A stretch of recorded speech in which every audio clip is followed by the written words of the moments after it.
Hello friends, welcome to my channel. আজকে আমি বানাচ্ছি ঝিঙে আলু পোস্ত। এই জন্য আমি অনেকটা আলু কেটে নিয়েছি আর ঝিঙে কেটে নিয়েছি আর এক বাটি পোস্ত বেটে নিয়েছি।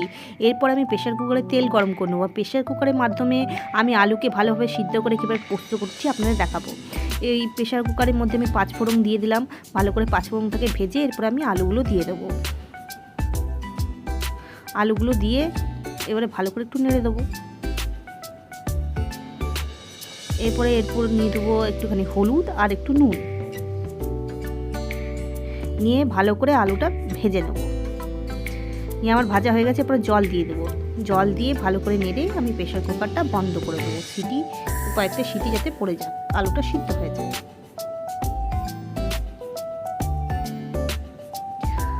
আরেকটা কড়াইতে আমি নিয়ে নেবো কিছুটা তেল, এতে দিয়ে দেবো আমি ঝিঙেগুলো। আর ঝিঙেগুলোর উপরে আমি একটুখানি নুন দিয়ে দেবো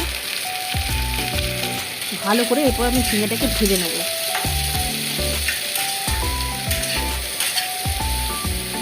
ঝিঙে আমার ভাজা হয়ে গেছে। এরপর সেই যে আলু প্রেশার কুকারে সেদ্ধ করে নিয়েছিলাম, 5 ফোড়ন নুন হলুদ দিয়ে সেটা ঢেলে দিলাম।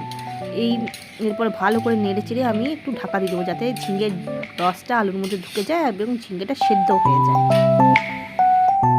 আমার সমস্ত কিছু সেদ্ধ হয়ে গেছে। এরপর আমি পোস্ত দিয়ে ওভেনটা বন্ধ করে দেবো।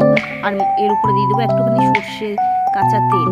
এতে ফ্লেভারটা পোস্ত আরও খুব ভালো আসে। আপনারা ঘরে ট্রাই করে দেখবেন, খুব ভালো লাগবে। আমার রেসিপি রেডি। আমার রেসিপি যদি আপনাদের পছন্দ হয় তাহলে আমার চ্যানেলকে লাইক এবং